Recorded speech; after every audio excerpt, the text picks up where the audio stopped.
Boa tarde a todos. Primeiramente, eu queria agradecer o convite de estar aqui hoje, conversando um pouquinho com vocês sobre o tema de cuidados paliativos. Eu, na minha apresentação, mudei um pouquinho o título do que foi me proposto, colocando o desafio do cuidado paliativo domiciliar. Porque, se no nosso país já é difícil fazer cuidados paliativos, o cuidados paliativos domiciliar ainda é mais difícil.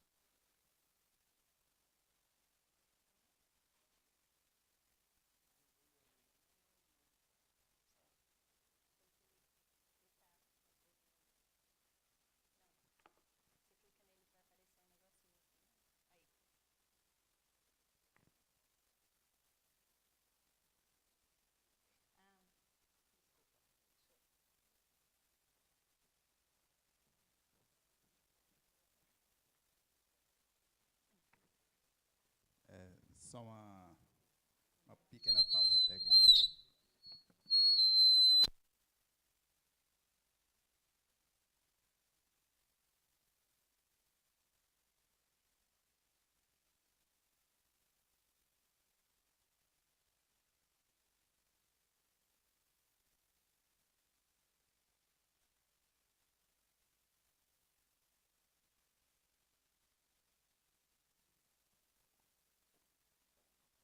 Então, a gente começa falando um pouquinho do que são os cuidados paliativos, né?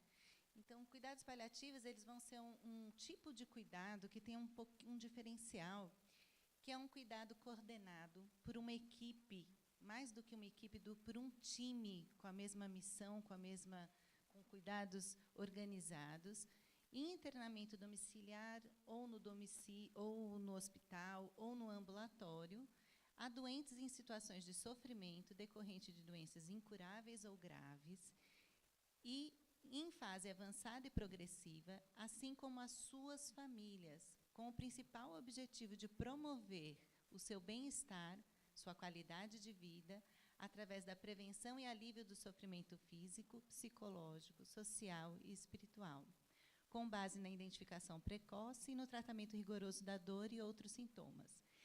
Veja o tamanho do desafio de se fazer um cuidado de um paciente que vivencia um momento de, muitas vezes, de não ter mais nenhuma conduta que modifica a sua doença e que está vivenciando um processo de elaborar o processo de morte. Tudo isso associado a uma família que sofre junto. Então, essa equipe ela vai buscar a prevenção e o alívio desse sofrimento na sua dimensão maior, naquela dimensão que a gente chama de estado de dor total, a dor do paciente que sofre não só a dor física, mas a dor da perda do emprego, a dor psicológica, a dor espiritual e tudo mais. Qual é a relevância desse assunto? A OMS estima que, a cada ano, 40 milhões de pessoas necessitam de cuidados paliativos e que, desses, quase 80% estão nos países pobres, nos países de terceiro mundo. Em todo o mundo, desses 40 milhões, só 14% recebem cuidados, têm acesso a cuidados paliativos. E cuidados paliativos melhoram a qualidade de vida dos pacientes e de suas famílias. Então, só 14% têm acesso a um cuidado que fornece dignidade nesse momento complicado. Situações como a nossa, brasileira, que tem uma regulamentação excessiva e restritiva para analgésicos do tipo da morfina, negam o acesso ao alívio adequado da dor. Então, no Brasil, se morre mal e se morre com muita dor. A falta de treinamento e conscientização dos cuidados paliativos entre os profissionais de saúde é uma grande barreira à melhora do acesso. O grande problema da nossa formação, e eu sempre converso com isso com os nossos residentes e de todas as áreas, é a gente pensar quanto tempo da nossa formação em saúde a gente passou discutindo sobre a morte. A gente ainda é formado numa formação muito cartesiana, voltada para a doença, voltada para a cura, e a gente não pensa muito sobre o processo de morrer. E a gente aprendeu lá na biologia do segundo ano que uma das características dos seres vivos é ter nascimento, crescimento, eventualmente se reproduzir e morrer. Mas a gente não fala sobre morte, nem foi formado para isso. Então, a falta de formação dos profissionais nesse assunto é também uma grande barreira ao acesso dos pacientes. A necessidade global de cuidados paliativos, ela vai aumentar porque a nossa população mundial está envelhecendo e, consequentemente, um maior número de doenças crônicas e pessoas que vão viver com essas patologias crônicas. E os cuidados paliativos precoces reduzem internações desnecessárias e o uso do serviço hospitalar, das unidades de saúde. Quando é que a gente começa a pensar em cuidados paliativos? Nós ainda estamos no primeiro estágio do conhecimento de cuidados paliativos no mundo todo, que é esse aqui. Achar que a gente vai investir na cura da doença, né? No tratamento curativo, e só quando o tratamento curativo falhar é que eu inicio cuidados paliativos. Isso é fonte de muito conflito para quem trabalha em cuidados paliativos, porque quando a gente vai abordar um paciente que está sob os cuidados de uma equipe, muitas vezes acontecem conflitos por conta desse tipo de conhecimento.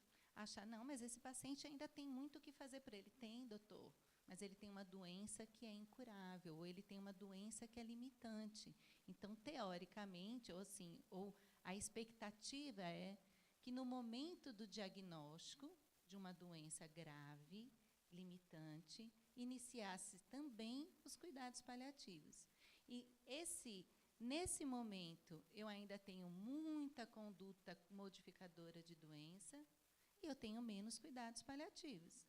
Até que chega um momento em que eu não tenho mais nenhuma conduta modificadora de doença. Mas aí é nesse momento que eu tenho muito cuidado paliativo para fazer. Por isso que a gente sempre brinca, a gente não diz ao paciente, eu não tenho mais nada para fazer por você, eu não tenho mais nada para fazer pela sua doença, mas por você é nesse momento em que eu tenho mais para fazer. E os cuidados paliativos estão aqui, ó, até depois da morte, porque lá na definição eu disse a vocês, o nosso objetivo é cuidar do paciente e cuidar de sua família.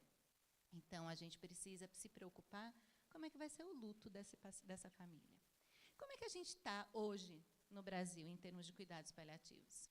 Então, um estudo da revista Economy, foi o segundo estudo que avaliou a qualidade de morte no mundo, colocou o Brasil na colocação 42. Eram 80 países analisados.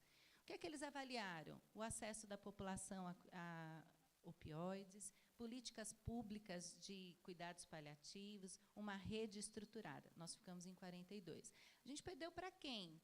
A gente perdeu para Costa Rica. A gente perdeu para o Equador. A gente perdeu para Uganda. E a gente perdeu para a Malásia.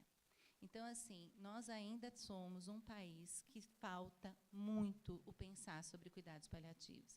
E qual é o tipo de cuidados paliativos que a gente tem no Brasil hoje? Nós somos classificados pela OMS em nível 3A, que significa que a gente tem iniciativas isoladas de cuidados paliativos. Então, a gente tem ilhas de cuidados paliativos sendo feitas em alguma universidade federal, em algumas iniciativas privadas, mas a gente não tem uma política que fale de cuidados paliativos.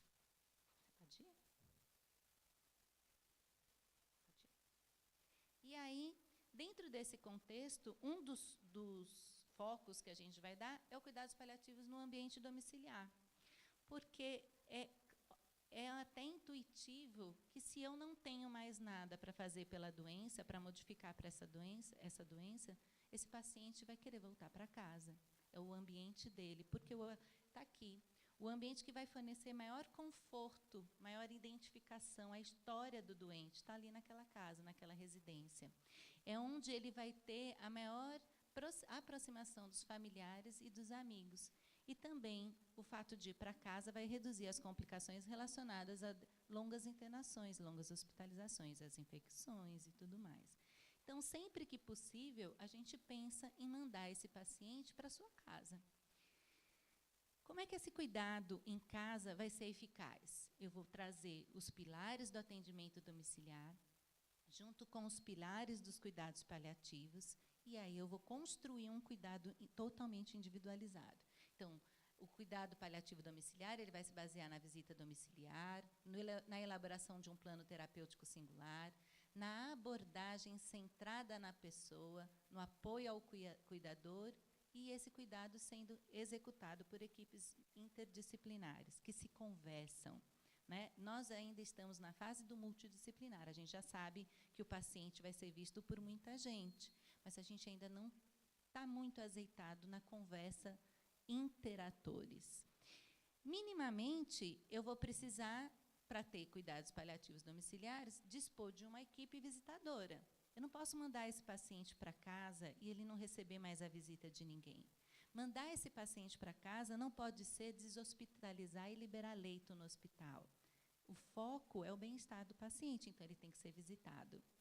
Eu tenho que garantir que esse paciente que foi para casa vai ter acesso a material e medicamento. Então, eu volto a falar da questão da morfina. Morfina no Brasil é regulamentada por uma portaria da Polícia Militar. Ou seja, para você prescrever morfina, você tem que estar cadastrado, só algumas especialidades que têm direito a se cadastrarem, a ir lá tirar o talonário. Então, ela não é facilmente acessível. Qual é o nível de assistência que está mais perto do paciente que está em cuidados paliativos domiciliares, gente? Assistência básica. Assistência básica não prescreve morfina, né?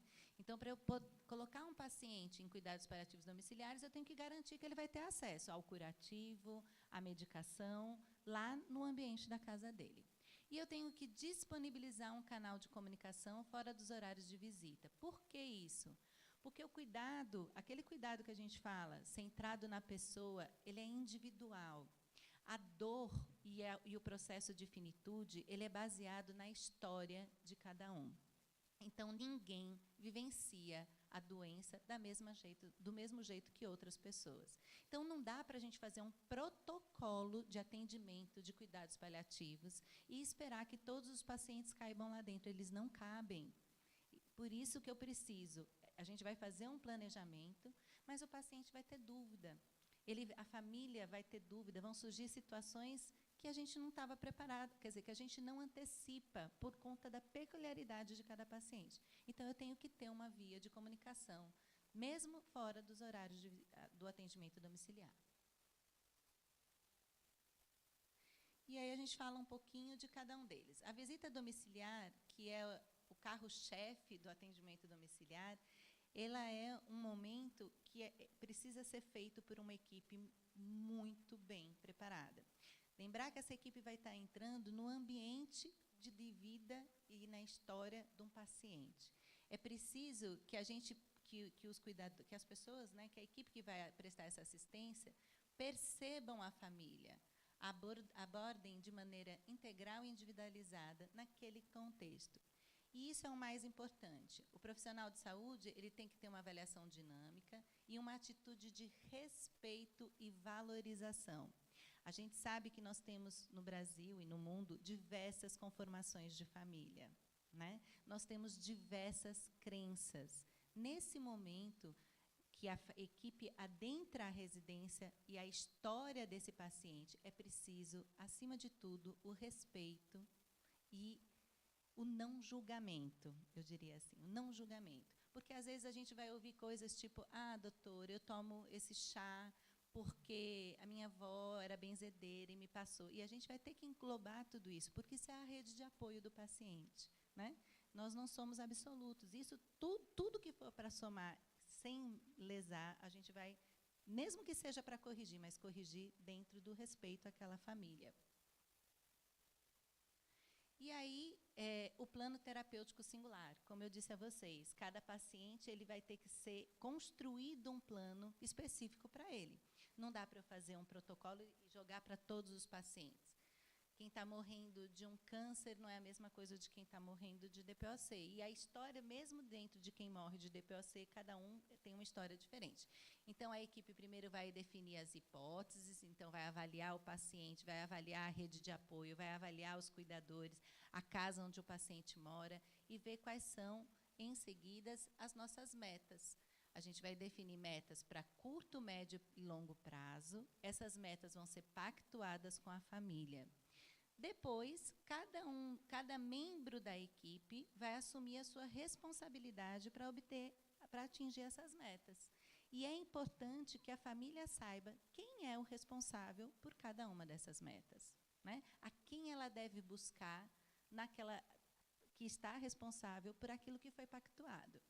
E o mais importante de tudo é a reavaliação periódica. O paciente que vai hoje para casa, ele é diferente do que está lá em casa daqui a um ano, né? Coisas novas surgem. Então, não dá para eu construir um plano e achar que esse plano vai ser o mesmo do começo ao fim do atendimento em cuidados paliativos domiciliares. Então, periodicamente, a gente reavalia, define novas hipóteses, define novas metas e assim por diante. A abordagem ela é centrada na pessoa, então ela é individualizada, como eu falei. A gente precisa trabalhar o acolhimento. Tem coisas que a gente só vai ter noção quando a gente está na casa do doente. Aquela dinâmica de conflito. Nenhuma família se prepara para ter uma pessoa disponível para cuidar de outra, né? Todos nós temos nossas rotinas de vida. Então, a gente precisa acolher tanto o cuidador quanto o paciente e ter disponibilidade para ouvi-lo. E o consentimento da família. É a condição primeira para o cuidado paliativo. Esse cuidado que eu vou prestar em casa, ele não é imposto. O cuidador domiciliar, ele é 90% do sucesso, é ele quem está com o paciente. Então, eu preciso pedir licença, né? Eu não posso impor a minha ideia, eu preciso pactuar bem direitinho, sob o risco de não atingir os objetivos terapêuticos. Recomenda-se, isso nem sempre é possível, que toda a família esteja ciente do processo de cuidar da pessoa assistida. E aqui, uma coisa que nós ainda precisamos ser treinados e desenvolver um olhar diferenciado, que é o apoio ao cuidador. Esse paciente que vai para casa, ele vai mudar a rotina dessa pessoa que vai ser o cuidador, né? Ele vai somar mais uma função. Ele já tinha as funções domésticas, as responsabilidades financeiras, os cuidados, as preocupações, e agora ele soma a isso um cuidado que é diário e repetitivo, muitas vezes solitário e sem descanso. Esse cuidador, ele é privado de sonhos, ele é privado do planejamento que ele tinha de vida e passa a viver em função do cuidado de uma outra pessoa. Se esse cuidador for um cuidador informal, que é como a gente chama o cuidador familiar, ele ainda por cima tem o envolvimento emocional de cuidar de um ente querido, de que ele ama e que ele está perdendo. Então, esse olhar dessa sobrecarga física, emocional, social, muitas vezes econômica, porque ele não dá mais conta de trabalhar, a gente precisa ter. A gente precisa antecipar que esse cuidador, ele é mais propenso a adoecer. E se ele adoecer, doente não cuida de doente. E a outra coisa, como lá no começo, naquela definição, que é uma definição que nem é da OMS, mas é da Sociedade Portuguesa de Cuidados Paliativos, eu gosto muito dela, que ela diz: a gente está envolvido no cuidado do paciente e da família. O nosso foco não pode ser só aliviar a dor do paciente. A gente tem que minimizar a dor da família também. Então, todos esses dados que eu coloco aqui, a gente precisa pensar quando a gente vai avaliar esse cuidador. E o cuidador é avaliado em toda visita domiciliar. Uma outra coisa que é importante é que a gente pede ao cuidador algumas habilidades que nem sempre, ele nunca pensou na vida de ter. Ele nunca pensou na vida de fazer um curativo de escara. Se um dia vocês tiverem a oportunidade de começar a preparar uma família para levar um paciente que tem uma escara sacral para casa e dizer a ele, é você que vai fazer o curativo. Sabe? Então, às vezes, eu vejo alguns conflitos, ele não quer levar para casa. Ele está apavorado. Ele vai ter que administrar a dieta por uma sonda. Ele vai ter que dar banho no pai ou na mãe, que muitas vezes ele nunca nem viu nu, né? Então, é uma sobrecarga emocional, além da física, muito grande. E a gente precisa estar preocupado com esse cuidador, para poder auxiliá-lo em ampliar a rede de assistência, auxiliar no rodízio de cuidadores, auxiliar aonde ele pode pedir socorro e, às vezes, só ouvi-lo, porque, às vezes, a gente não consegue fazer nada mais a não ser ouvir e acolher. Existem alguns limites desse cuidado paliativo domiciliar. Por que eu chamo de limite? Porque a gente quer mandar o paciente para casa e quer que ele fique em casa. mas nem sempre vai ser possível. O paciente que está em cuidados paliativos, ele vai passar pela rede toda. Vai ter momentos que ele vai ter que ir para a urgência, porque ele desenvolve um sangramento, ou uma dispneia intratável, ou uma dor, ou uma obstrução maligna, ou ele vai ter que coletar exames num processo infeccioso. Então, a gente não pode achar que a gente condena o paciente a cuidados paliativos domiciliares. Ele está em cuidados paliativos domiciliares e, eventualmente, ele vai ter que voltar. Existem fatores relacionados ao paciente que fazem com que ele saia da assistência domiciliar e migre para a hospitalar. Por exemplo, se ele desenvolver um quadro clínico muito instável, ou se ele está num delírio que os cuidadores não conseguem lidar, ou o paciente foi, a princípio, a favor do cuidado domiciliar, mas agora ele está com medo. Ele está com medo de não receber os recursos necessários para não sofrer. Ele está com medo de sobrecarregar o cuidador. Então, ele não tem mais condições de ficar em assistência domiciliar. E, teoricamente, a gente teria que ter um lugar hospitalar para recebê-los. Existem os limites relacionados aos cuidadores, aquilo tudo que eu falei anteriormente. Um cuidador que está exausto, que está ansioso, que ele não consegue lidar com a finitude, ele não tem condições de cuidar. Doutora Ana Maria Quintana, que é a autora daquele livro A Morte é um Dia que Vale a Pena Ser Vivido, quando ela fala que um cuidador conversou com ela e disse assim, meu Deus, eu nem consigo cuidar de mim, eu não tenho tempo nem de tomar banho. E ela disse, isso é uma vergonha, não diga isso a ninguém. Ninguém cuida se não soubesse cuidar. Então, às vezes, o cuidador precisa pedir socorro e dizer, não dou mais conta, não dá mais para eu cuidar. E existem limites relacionados ao ambiente de cuidados. Que situações? Por exemplo, o paciente estava em atendimento domiciliar e agora vai precisar de uma oxigenoterapia numa estrutura doméstica que não comporta. Ou algumas tecnologias que o paciente vai precisar e que na casa dele não é possível fazer isso. E eu vou ter que tirar esse paciente do ambiente domiciliar, porque, lembrando, eu não estou abandonando esse doente, eu estou do lado dele até que ele tenha o seu momento final. E relacionados à equipe, principalmente, os maiores dificultadores são os transportes, os recursos materiais e uma equipe que tenha formação em cuidados paliativos. Se eu estou com um paciente com uma doença que não tem conduta modificadora, eu preciso prever que esse paciente vai morrer em domicílio. A abordagem da morte em cuidados paliativos ela é precoce. E eu vou abordar essa temática tanto com cuidadores quanto com paciente. A gente precisa estar atento que, muitas vezes, na maior parte, eu coloquei aqui às vezes, mas muitas vezes vai haver discordância entre o cuidador, a família, e os pacientes. Ou é o paciente que não quer mais ir para o hospital e a família quer que ele vá para o hospital, ou o contrário, o paciente quer ir para o hospital e a família, porque não quer sobrecarregar o cuidador, e o cuidador quer cuidar do... Enfim, aí cabe à equipe buscar a conciliação do que for melhor para todos, ou, pelo menos, do que for menos pior. E lembrar que as decisões são mutáveis. Isso é igual a parto humanizado. A gente resolve que vai ter o parto normal, chega lá na hora, não dá conta, né? E eu posso mudar de opinião, nós somos, por natureza, instáveis. Imagine numa decisão de fim de vida. Então, essas decisões são mutáveis. Mas, se por um acaso a gente acordar que o local provável do falecimento é o domicílio, cabe à equipe fornecer as condições para que esse evento ocorra com tranquilidade.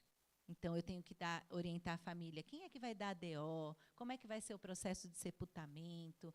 Quem é o médico que ele vai ter acesso para tudo isso? Porque isso é uma ansiedade muito grande da família. Doutora, se morrer em casa, como é que a gente enterra? Como é que não enterra? Então, a gente precisa conversar sobre isso e conversar precocemente. E aí, eu gostaria de fazer algumas considerações. Os cuidados, é importante entender que o domicílio é o espaço das relações e intimidades das famílias, onde são mais presentes o ritual da vida. Por isso é necessário atentar aos detalhes para se mover em espaço e tempo tão especiais. Então, eu preciso estar atenta. Eu tenho mais do que empatia, eu preciso de compaixão por essa família, para entender que agora, naquele espaço que era um espaço de vida, a gente está cuidando da morte. E que, Tudo bem, Valde. Em nenhum momento é tão importante perceber as sutilezas do conviver quanto nessa hora que se apresenta. Para a prática dos cuidados paliativos domiciliares, reforça-se a necessidade de a equipe de assistência domiciliar estar preparada para essa intervenção, para a abordagem integral do paciente e de seu entorno, desde o controle dos sintomas até o auxílio à criação de redes de apoio. Por isso que eu disse a vocês que, se cuidados paliativos já é um desafio, botar esse paciente para ir para casa, na nossa atual construção de rede, é uma coisa que a gente ainda tem muito que evoluir. Pensar que esse paciente está em casa, tem um prontuário, ele vai ligar para o SAMU sabe que ele está em cuidados paliativos, mas traz numa emergência que tem uma visão diferenciada para ele, ainda parece longe, mas é o que a gente precisaria quando a gente diz que a gente precisa de uma política pública, uma linha de cuidado para a atenção desses cuidados paliativos. Eu agradeço, está aqui meu e-mail, qualquer coisa, às ordens.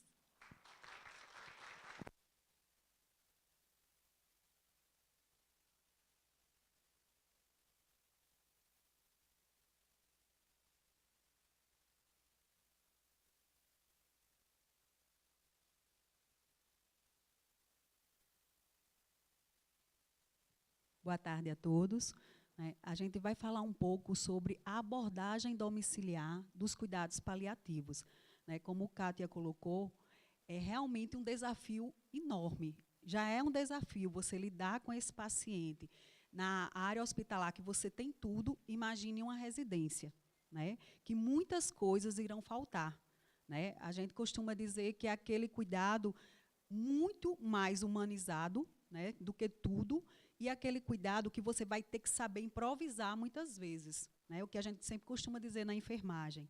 A enfermagem, muitas vezes, ela tem que improvisar esse cuidado. E no atendimento a domicílio, mais ainda.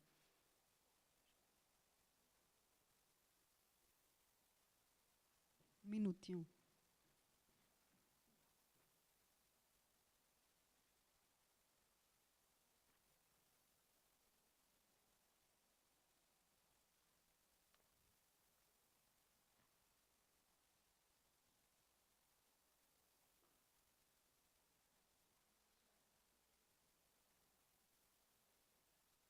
Então, eu lembro a vocês que esses cuidados paliativos, como Kátia bem colocou, é ao paciente e a familiares. Então, você vai lidar com o paciente e com a família. E que, muitas vezes, esse paciente, como ela já colocou também, ele não tem condição, de opinar. Mas, muitas vezes, também tem. É importante também que a gente tente escutá-lo o máximo que você puder. Mas, se não tem condição, tem que respeitar a família também. E tentar conciliar da melhor forma. Então, antes de iniciar, eu gostaria de conversar sobre alguns termos, como, por exemplo, paliação. O que seria paliação? Toda medida que resulta em um alívio de um sofrimento do doente. Então, a gente vai trabalhar para diminuir o sofrimento. E, como ela bem falou, a gente não vai tentar curar aquele doente. A gente vai tentar diminuir o sofrimento dele e da família. E o que seria uma ação paliativa? É qualquer medida terapêutica sem intenção curativa, como a gente já disse, que visa diminuir em ambiente hospitalar ou domiciliar as repercussões negativas sobre a doença e sobre o bem-estar do paciente. Então, é parte integrante da prática do profissional de saúde, independente da doença ou do seu estágio de evolução. Então, você vai atender esse doente, no domicílio, vendo ele da melhor forma possível e tentando o máximo possível melhorar a qualidade de vida daquele paciente. E eu cito como sugestão, que é o que a gente mais estuda isso hoje em dia, é evitar o termo paciente terminal ou fora de possibilidade terapêutica. Ah, Luciana, mas a gente costuma fazer isso. Mas isso estigmatiza muito. Isso pode gerar conflitos. Às vezes a gente está falando e acha que não tem alguém, que a família não está entendendo, mas muitas vezes entende sim. Certo? Eu sou enfermeira e meu pai hoje está em cuidados paliativos há 4 anos. E quando ele começou a entrar em cuidados paliativos, muitas pessoas da equipe não me conheciam, que começaram a tratar dele, e muitas vezes falavam coisas que eu estava entendendo. né? E, assim, eu aprendi com isso, né, a respeitar muito, né, a tentar, acima de qualquer coisa, conversar com a família, esclarecer a família toda a situação. Ele não está, como ela já colocou também, ele não é um paciente terminal. Ele é um paciente que a gente pode ajudá-lo a melhorar a qualidade de vida dele, que sejam os últimos dias, que não sejam, né? Eu lembro bem que, quando meu pai foi para casa, o médico olhou para mim e disse: Luciana, ele tem no máximo 1 mês. Meu pai está em casa há 5 anos. Ele está com atendimento domiciliar há 5 anos. Então, a gente não pode prever isso, né? Então, depende muito do cuidado, de tudo de toda essa assistência que esse paciente e essa família vai receber. Então, usar o termo paciente elegível para cuidados paliativos. Então, trata-se de uma pessoa portadora de uma doença crônica, evolutiva e progressiva. Como ela já colocou, é uma doença que a gente não vai curar, né? Que a gente só aprende na academia isso. A gente vai dar vida àquele paciente. Não, a gente vai melhorar a qualidade de vida dele. Que essa vida seja extensa ou não, o pouco que restar para esse paciente de vida e para essa família, a gente vai dar o máximo de apoio possível. A definição, segundo a OMS, que é a Organização Mundial de Saúde, Kátia já colocou, né, que essa forma de atendimento, né, que consiste na assistência promovida por uma equipe multidisciplinar, aí a gente volta a dizer, não é mais só a multi, né, é a interdisciplinar. Que são vários profissionais, mas esses profissionais, eles precisam ter um contato entre eles precisam decidir, né, juntamente com a família, como agir com esse paciente, né, e ter toda a assistência necessária. Então, ele visa o quê? Prevenção e alívio do sofrimento, ou seja, ele não visa cura, né? Ele sabe que aquele paciente não vai se curar, mas ele vai tentar prevenir o máximo possível e aliviar o sofrimento dele, né? E, principalmente, os demais sintomas físicos, sociais, psicológicos e espirituais. Kátia colocou a questão do chá, né? Que se a gente chegar em uma casa, a pessoa quiser tomar aquele chá. Então, a gente tem que respeitar tudo, gente. A gente tem, naquele momento, eu costumo sempre dizer isso para meus alunos, quando a gente entra na casa de um paciente, acima de qualquer coisa, nós somos um profissional de saúde. Então, você tem que respeitar os costumes, né? Não é porque eu sou de tal religião que eu não vou acreditar na crença, né, que aquela família tem naquela religião. Então, acima de tudo, eu tenho que respeitar.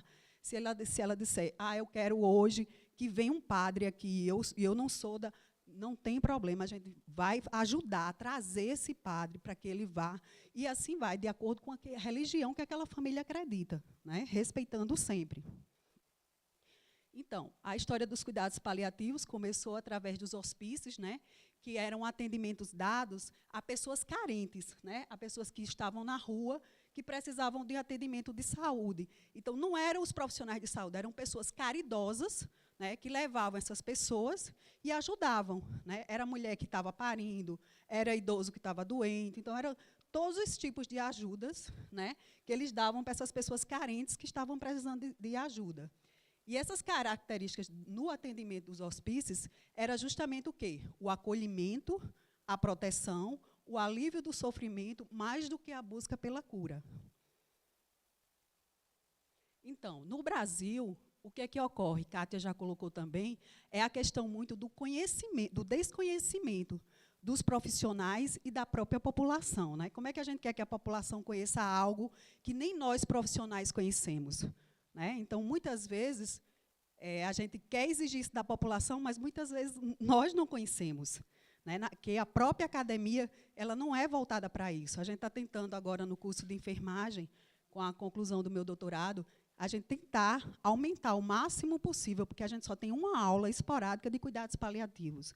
Então, a gente tentar aumentar o máximo possível esse conhecimento, porque a gente tem que sair preparado da academia, né, para a gente entender como lidar com esse tipo de paciente e com essa família. E atendimento paliativo versus eutanásia. Então, as pessoas confundem muito atendimento paliativo com a eutanásia. O uso do opioides, como Kátia já colocou, né, que no Brasil é um problema sério, né, que quem está mais próximo do paciente é a atenção básica, e a atenção básica ela não tem acesso a isso, então como é que ela vai poder prescrever se ela não pode? né? E a oferta reduzida dos serviços, né? Que é reduzidíssima, né? A gente aqui, por exemplo, na região, a gente estava conversando agora antes da apresentação e as meninas estavam colocando que o hospital vai está tentando, né, se organizar quanto a isso. Então, eu estava parabenizando, porque a gente sabe que aqui na região não tem, né, muita dificuldade com relação a esse tipo de atendimento, né? A oferta é mais do que reduzida, e não só na região, no país todo. Os modelos de assistência em cuidados paliativos é hospitalar, né, ambulatorial, e o que a gente está se detendo mais hoje, que é o domiciliar, né? Aí as principais dependências funcionais de atividades de vida diária. Porque como é que a gente vai chegar a dizer em que grau esse paciente está? Né? Esse paciente precisa realmente de cuidados paliativos? Como é que eu posso avaliar? Então, tem várias formas de avaliar esse paciente para que você coloque esse paciente como um paciente grau 1, grau 2 e grau 3 em cuidados paliativos. Certo? Então, a gente baseia, uma das formas de se basear é através dessa escala de atividades básicas de vida diária. Então, é grau 1 se ele tem incontinência urinária e fecal. Grau 2, com alimentação por tubos enterais ou capacidade de alimentar-se e hidratar-se sem auxílio. E o 3, imobilização permanente em leito ou poltrona. Então, ele pode estar no 1, ele pode já estar no 2, pode estar no 3, independente do grau que ele esteja, essa equipe ela tem que estar preparada, né, para atender todas as necessidades desse paciente.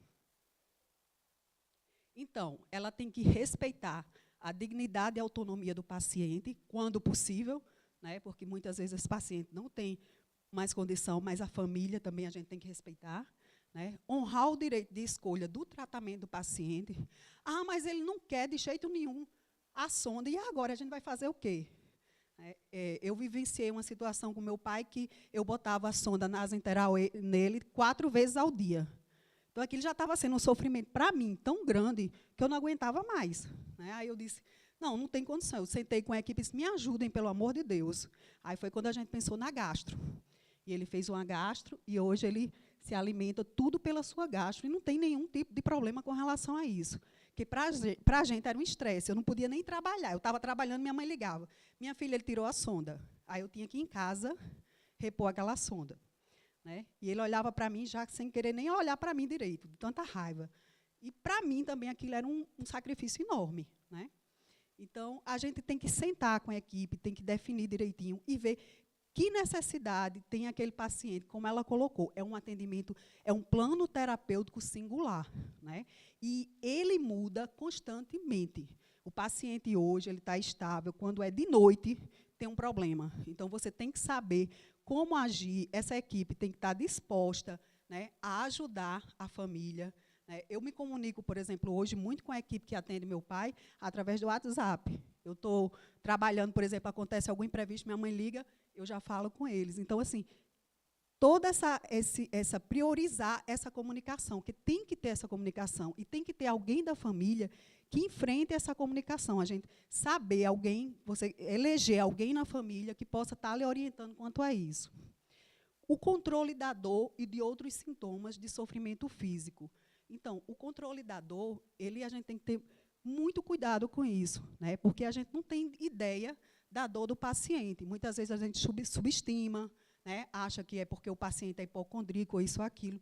Então, a gente tem que entender também, muitas vezes, como é que está aquela dor, o que a gente pode fazer para amenizar aquele sofrimento do paciente, né? Porque a gente sabe que aquela dor não vai se curar, mas a gente pode estar amenizando, pelo menos, e tratando da melhor forma possível.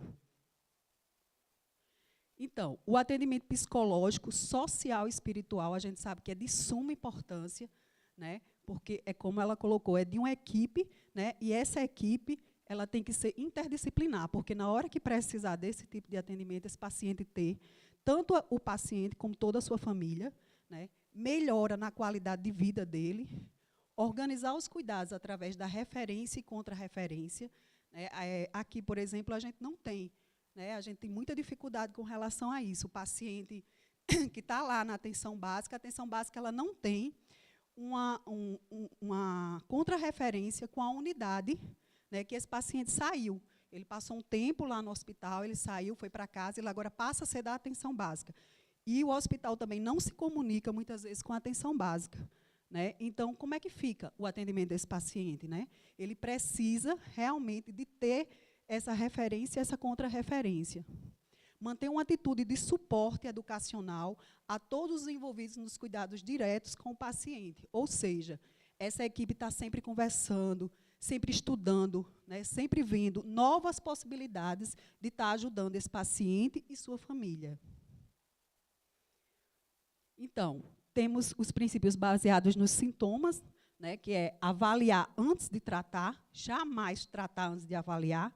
Né? Então, você tem que avaliar aquela situação para saber se realmente vai poder fazer aquilo ou não com aquele paciente, dependendo da situação dele. Explicar as causas dos sintomas. Né? Eu escutei uma vez uma enfermeira dizer para mim, não, ele não está entendendo.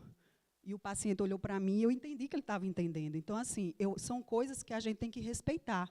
Né? Muitas vezes a gente subestima isso, acha que o paciente não está, mas ele está entendendo muitas vezes. Então, assim, Luciana, mas você vai explicar, mesmo se ele entender, não tem problema. Explique. Né? Eu costumo sempre fazer isso. Qualquer procedimento que eu vou fazer isso no senhor, na senhora, mesmo que esse paciente não entenda, mas eu estou explicando o que eu vou fazer. Adotar uma estratégia terapêutica mista, né? Monitorizar sempre esses sintomas, reavaliar regularmente as medidas terapêuticas, como ela já colocou, você tem que estar sempre reavaliando se aquele plano terapêutico que você fez para aquele paciente, que a equipe fez, ele está ideal naquele momento, o que precisa ser modificado. Tem momentos que eles criam escara de decúbito, né, por estar muito tempo deitado no leito. Ou o que a gente vai fazer com essa escara? Como a gente vai trabalhar essa escara? Né? Esse paciente, o que seria bom para ele? Será que um outro tipo de colchão? E assim, conversar com a família sobre isso. Cuidar dos detalhes e, principalmente, estar sempre disponível, porque aquela família pode precisar de você a qualquer momento. Então, os requisitos para a equipe de enfermagem e cuidados paliativos. Todos devem estar devidamente treinados na filosofia e prática de paliação, né? Ter a visão holística, né, do paciente e da família, né? O cuidado focado principalmente nessa qualidade de vida do paciente, vou melhorar essa qualidade de vida, eu não vou curar esse paciente, mas eu vou pelo menos melhorar a qualidade de vida dele nesse momento. A comunicação adequada entre a equipe, familiares e pacientes. Gente, isso aí é de suma importância, porque muitas vezes a gente decide alguma coisa e não conversa com a família. Não pode, de forma nenhuma. Né? Para que a gente defina o que vai fazer com aquele paciente, tem que, sim, conversar com a família. É de suma importância que eles entendam o que nós estamos fazendo com aquele paciente e o porquê de estarmos fazendo. Né? E, principalmente, a questão da humanização da assistência. Né? Humanizar o máximo que você puder para que essa família se sinta acolhida. Não só o paciente, mas a família toda. Essa visão, eu já falei um pouco sobre tudo isso, né, que são capacitados em tratar os sintomas de desconfortos relativos à dimensão do ser humano, né, que são descritas como dimensão física, emocional, ou seja, você vê o paciente e a família como um todo, né, a emocional, o social, o espiritual, como a gente já citou anteriormente. Cuidado focado na qualidade de vida, né, que é a prioridade dos cuidados, que visam o conforto e a qualidade de vida exclusivamente, e não em fazer com que esse paciente se cure. A comunicação adequada entre a equipe, familiares e paciente, né, que é a base do esclarecimento e favorecimento da adesão ao tratamento. Então, muitas vezes, a gente fica chateado com a família, porque aquela família não contribui. Mas, muitas vezes, gente, aquela família não contribui porque ela não está entendendo o processo. Né?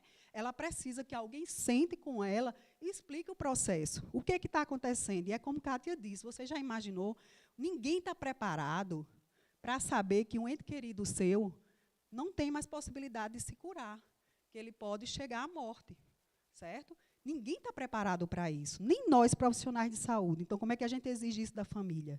Né? Então, a gente tem que pensar muito sobre isso. Então, no cuidado domiciliar, além da competência técnico-científica, também requer da equipe a competência humana para compreender e acolher as reais necessidades de pacientes e família. Então, algumas doenças que predispõem à necessidade de cuidados paliativos, como insuficiência cardíaca congestiva, doença pulmonar obstrutiva crônica, demência e outras doenças degenerativas progressivas, câncer, né, que, por exemplo, o meu estudo é focado em pacientes com câncer, a esclerose lateral amiotrófica, indicadores não específicos como perda ponderal progressiva, declínio de proteínas plasmáticas e perda funcional. Então, como Kátia bem colocou isso no início, a gente tem que tratar esse paciente de cuidados paliativos desde a hora do diagnóstico. Né? Na hora que foi dado o diagnóstico daquela doença, ele não vai se curar, é uma doença crônica. Então, a gente vai atender esse paciente da melhor forma possível, melhorando a qualidade de vida dele. Mas o que a gente faz? A gente só pensa em cuidados paliativos quando o paciente já está à beira da morte. Né? Então, a gente não se prepara, não prepara a família e muito menos o paciente. Eu coloquei aqui, elenquei, né, alguns dos procedimentos que a gente pode estar fazendo no domicílio, né, como troca de sondas, de curativos, orientação ao paciente, cuidador familiar, né, sobre cuidados com o paciente diariamente, realização de medicação injetável, né, orientações acerca da medicação oral ou por tubos, que é como Kátia disse, como é que a pessoa, né, que não entende nada de enfermagem, e eu quero que ela saiba colocar uma alimentação por uma sonda. Gente, se para a gente, lá na academia, a gente aprende com dificuldade, quando as aulas práticas, todo mundo fica, que agonia, que coisa horrível. E aí, imagine um familiar que já está passando por toda aquela situação e a gente ainda quer que ela aprenda tudo. Saia sabendo de tudo ali. Então, você tem que ter um pouco também de paciência, está explicando. A hipodermóclise também é um tipo de medicação que é intradérmica, né? Ela é muito utilizada em cuidados paliativos. O controle da dor, né?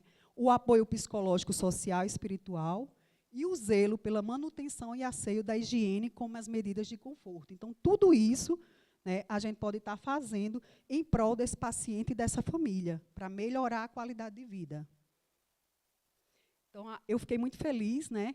Há pouco tempo, houve essa resolução do COFEN, que é o nosso Conselho Federal de Enfermagem, a 570/2018, que atualiza os procedimentos para registro de títulos de pós-graduação lacto sensu, stricto sensu, concedida a enfermeiros. Então, a resolução ela apresenta as linhas de atuação que agrupam as especialidades do enfermeiro em 3 grandes áreas, e na lista da área 1, a enfermagem em cuidados paliativos. Ou seja, então agora a gente tem, né, essa área de enfermagem também, né? A gente pode fazer essa atuação, você pode ter essa especialização em cuidados paliativos. As minhas referências, e muito obrigada. Eu deixo vocês com essa mensagem, né, que eu acho que tem tudo a ver com tudo que a gente passa na vida, né? Que Deus nos fez perfeitos e não escolhe os capacitados, capacita os escolhidos. Fazer ou não fazer algo só depende da nossa vontade e perseverança.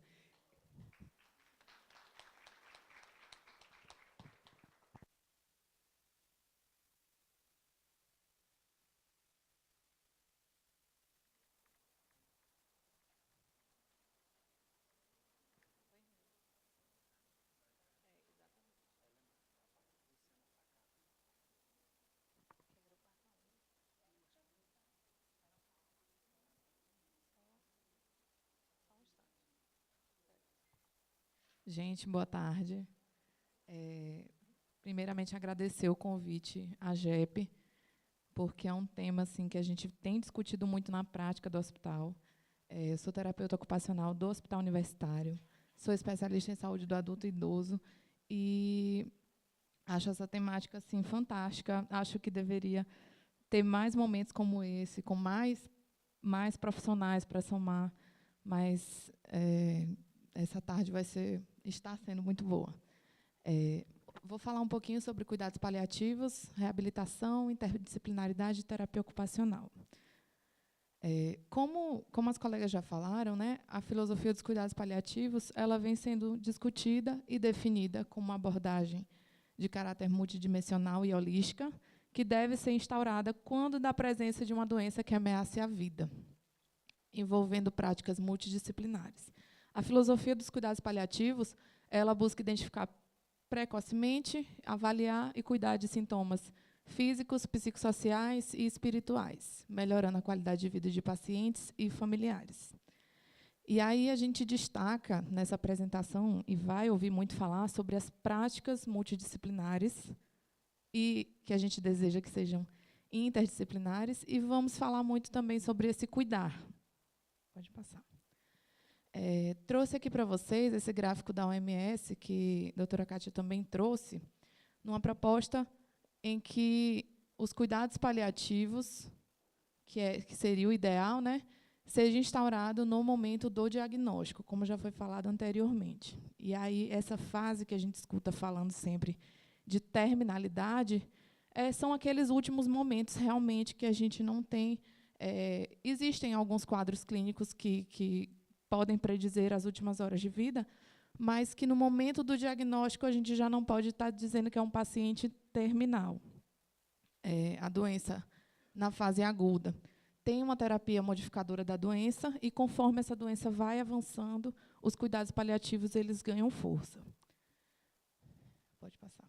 Os princípios dos cuidados paliativos, a gente vai falar um pouquinho sobre eles, proporcionar alívio da dor e outros sintomas desagradáveis que gerem sofrimento, a gente pensando em sintomas como tudo aquilo que a gente sente que gera sofrimento, afirmar a vida e encarar a morte como um processo natural, sem apressar e sem adiar a morte. Integrar os aspectos psicológicos e espirituais ao cuidado, não só aqueles aspectos físicos. Oferecer um sistema de suporte para ajudar a viver tão ativamente quanto possível até a morte, porque muitas vezes a gente acha que o paciente entrou em cuidados paliativos, agora ele não faz mais nada por ele. Agora, até a alimentação a família vai ter que dar na boca, porque ele tem que guardar energia para morrer. Né?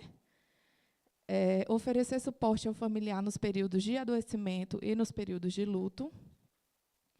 Utilizar a abordagem em equipe.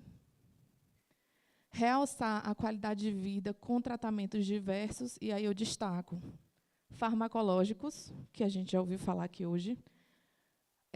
Cirúrgicos, por que não? Se um procedimento cirúrgico tiver uma indicação naquele gráfico que a gente viu, onde o tratamento modificador da doença ele caminha com o tratamento dos cuidados paliativos, e os não farmacológicos. E aí entra o papel da equipe multidisciplinar. A gente tem alguns pilares aí dos cuidados paliativos, e aí eu, pensando um pouquinho para hoje, e pensando nos desafios, né, da prática, eu acho que a gente tem que começar com isso aqui. Comunicação adequada.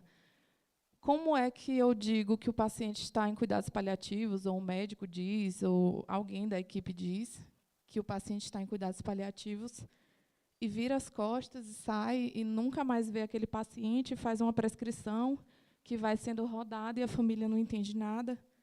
Isso é cuidados paliativos? Isso é cuidar da família? Isso é trabalho em equipe?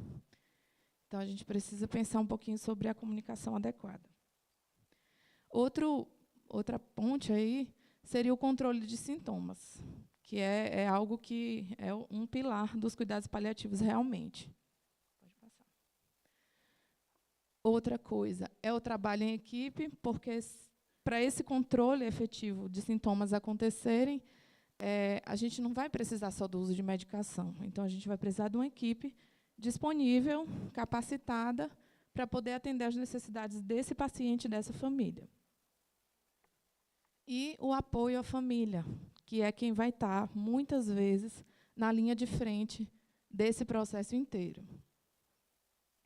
E aí, aqui a gente tem uma imagem de uma equipe multidisciplinar. Pode passar.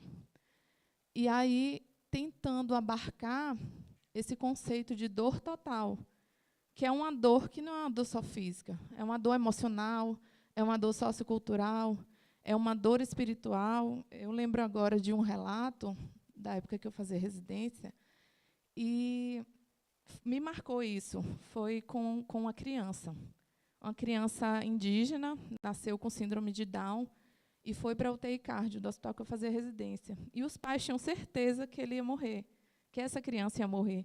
E eles estavam muito angustiados e recebendo atendimento psicológico e sendo acompanhados pela equipe.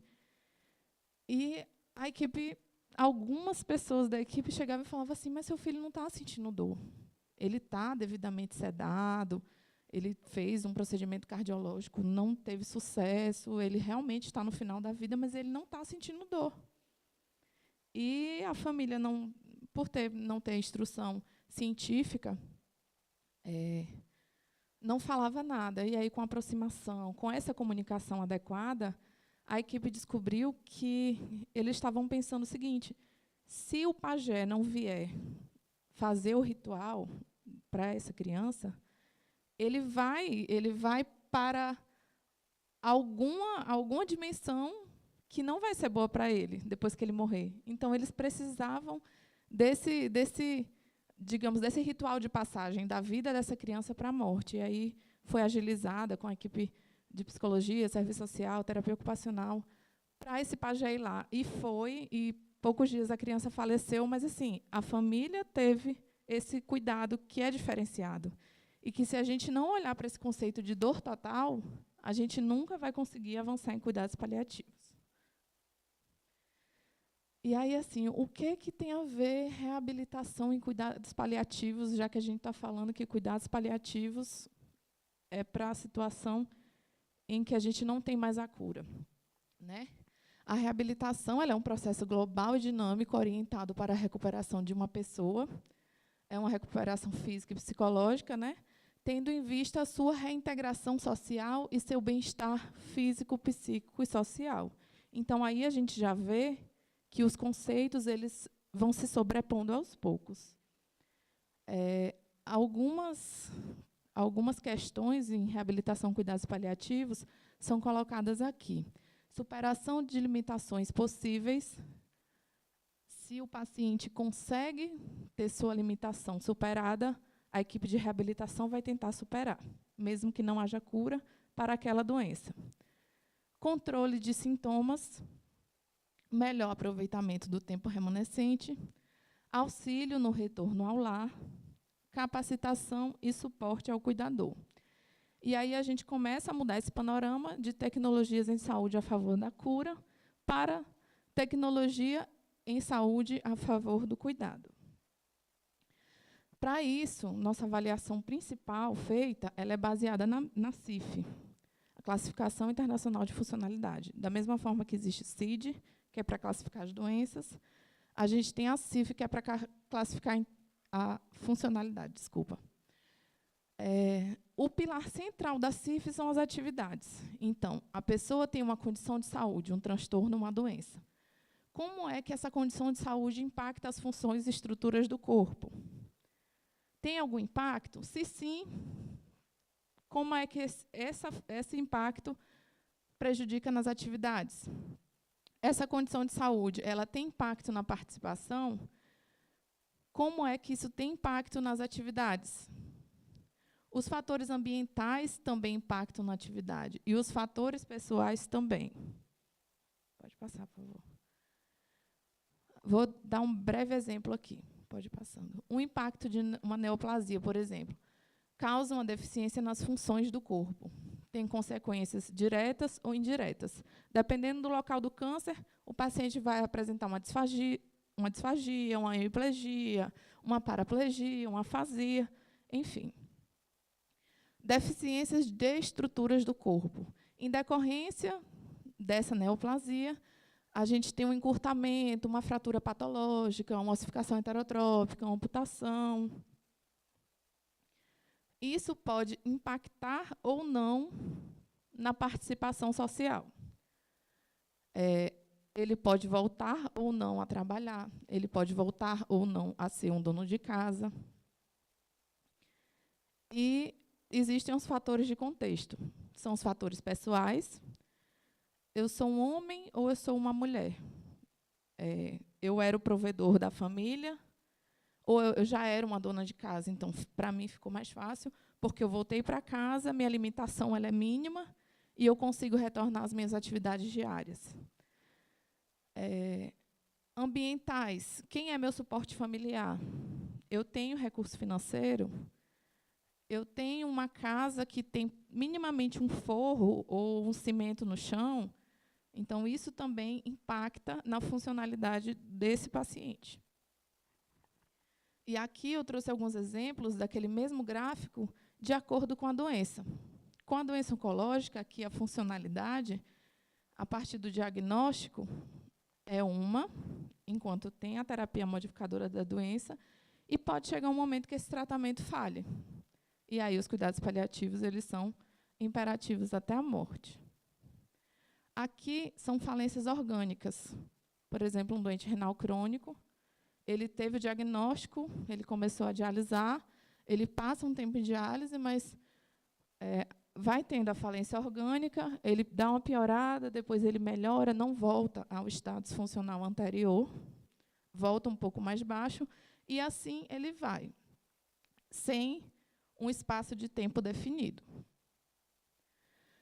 Aqui tem a trajetória das demências em relação à funcionalidade, ao seu declínio. Trajetória das sequelas neurológicas graves, que é algo que a gente vê muito presente nessa região, devido aos grandes números de acidentes automobilísticos. Então, é um jovem que viveu por muito tempo saudável, até que sofreu um acidente de moto e, de repente, a funcionalidade dele veio aqui para baixo. Algo de início abrupto. E aí se manteve com um status funcional muito baixo até o momento do óbito. E aí, diante disso, de diversas situações e diversos gráficos daquele, a gente consegue categorizar os modelos de reabilitação. Onde é que a gente vai incluir esse paciente no nosso modelo de reabilitação? Intervenções preventivas, onde esse paciente tem esse tratamento visa atenuar, né, os efeitos da incapacidade, melhorar o funcionamento físico, cognitivo, geral. Pode passar. Intervenções restaurativas, que são voltadas àqueles doentes que têm um bom prognóstico funcional e têm a pretensão de resgatar aquele nível de funcionalidade anterior. Intervenções de suporte, onde visa ensinar os doentes a acomodar-se às suas incapacidades, maximizar a sua autonomia e minimizar alterações debilitantes da sua doença em progressão. E intervenções puramente paliativistas, que são instauradas quando aquela incapacidade aumenta, a doença progride e tem o objetivo de minimizar ou eliminar complicações, bem como melhorar esse suporte de conforto. E aí, dentro dos programas de reabilitação, eu trouxe algumas coisas que a gente pode pontuar que servem para o cuidado com domicílio. Orientações acerca de comorbidades e complicações da doença, e isso é importante que a equipe faça, porque a gente tem essa característica de ansiedade, né, por natureza. A gente fica imaginando, e se complicar? Para onde é que eu levo? E se, por acaso, ele tiver um encurtamento? Eu faço o quê? E se ele precisar de uma toxina botulínica porque ele ficou muito espástico? Eu faço o quê? Eu recorro para quem? Então, a gente precisa começar a ter esse pensamento de que o programa de reabilitação ele passa também por essas orientações acerca de comorbidades e complicações da doença. Orientações nutricionais, e daí o profissional de nutrição é muito importante. Atividades físicas, esportes, técnicas de relaxamento, massagens, alongamentos, posicionamentos, antideformidades, são algo que, como vocês viram aqui, vai desde um indivíduo que é um pouco mais ativo até um indivíduo totalmente acamado. Deve ser orientado também e instaurado esse tratamento. Uso de órteses, coxins e outros dispositivos de adequação postural. Cuidados com feridas e acessos, que a equipe de enfermagem também deve estar atenta. Garantia da continuidade dos cuidados da fase aguda à fase crônica.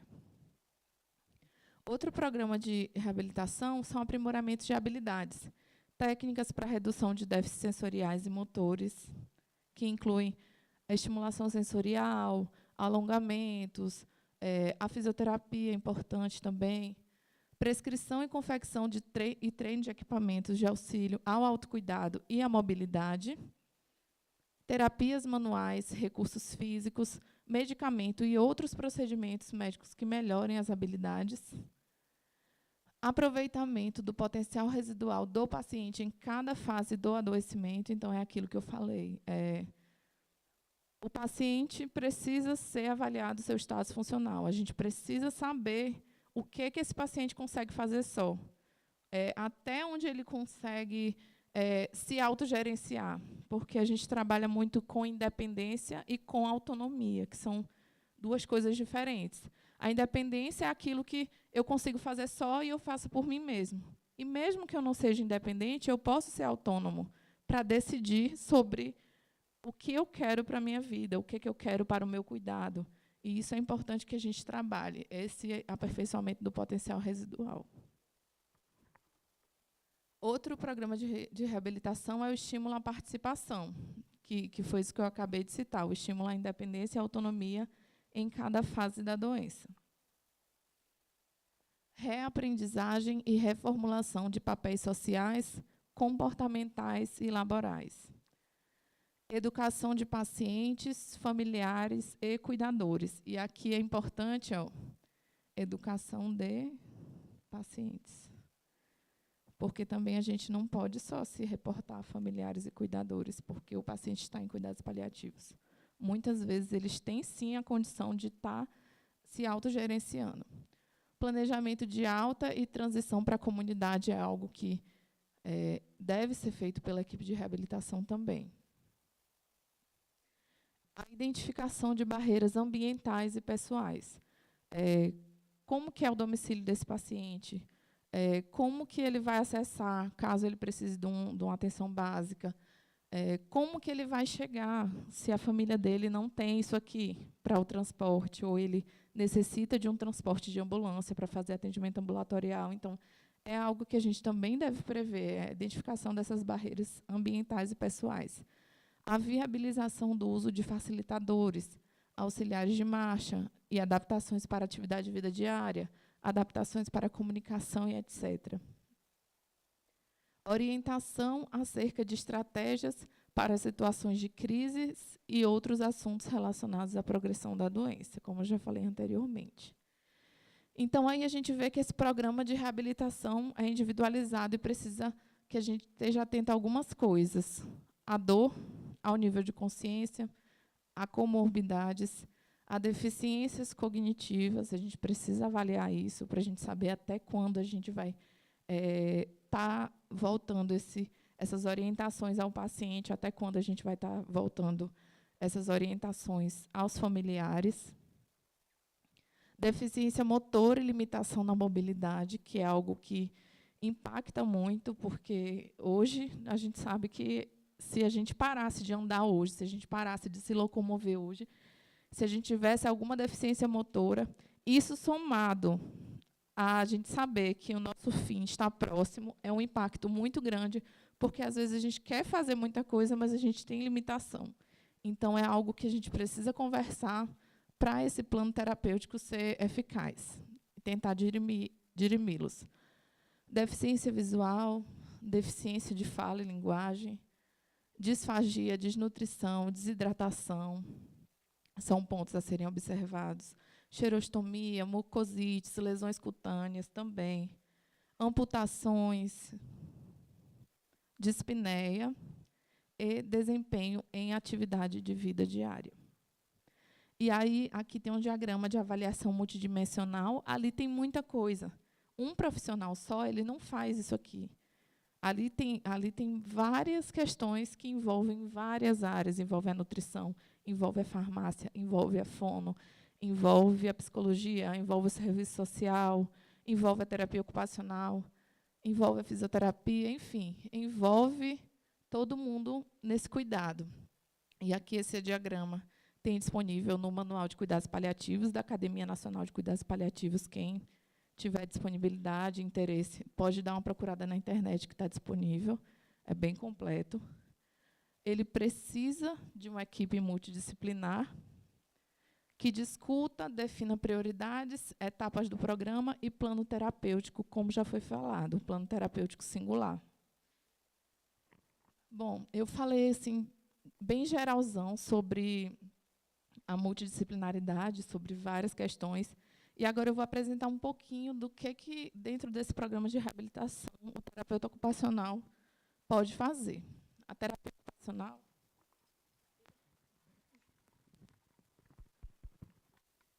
Oi, pronto.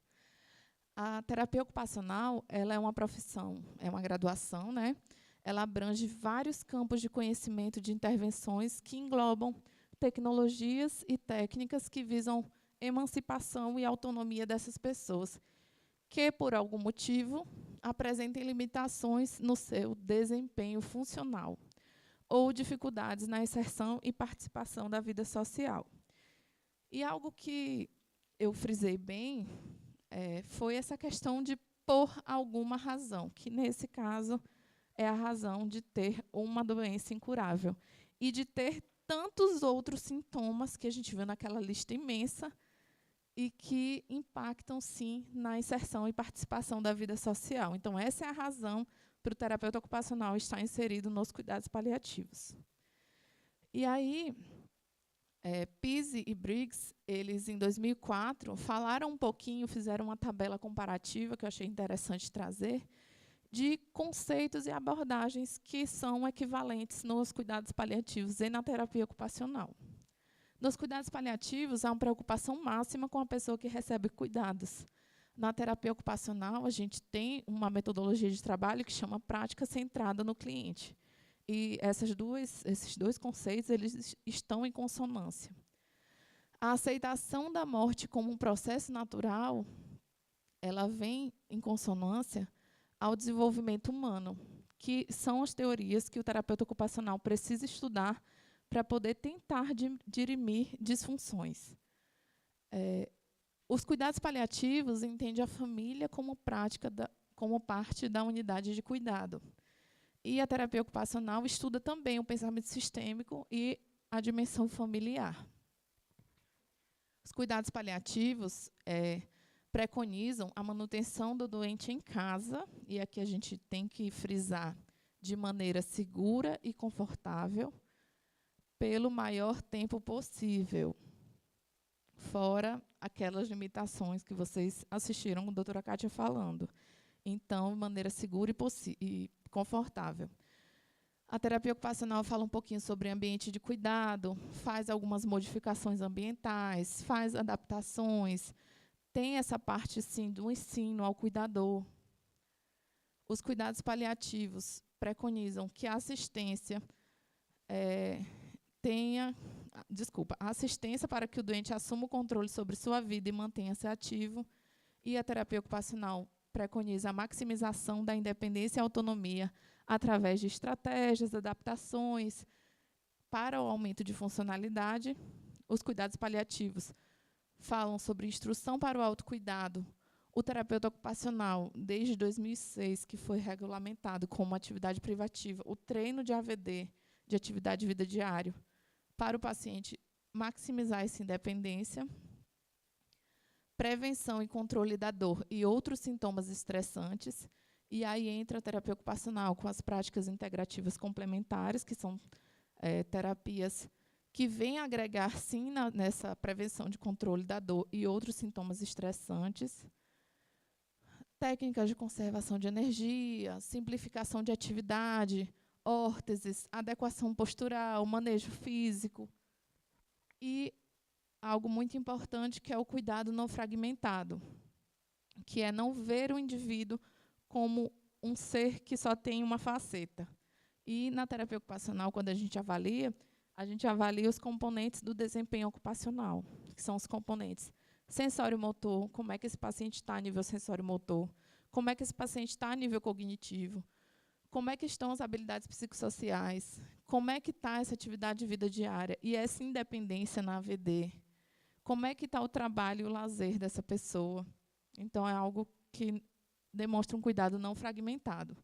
E aí, os objetivos da terapia ocupacional em cuidados paliativos é resgatar atividades significativas para o doente e sua família, independência e autonomia, comunicação e expressão, estimulação sensorial, conforto físico e controle de sintomas, promoção da interação, apoio e orientação ao familiar e cuidador.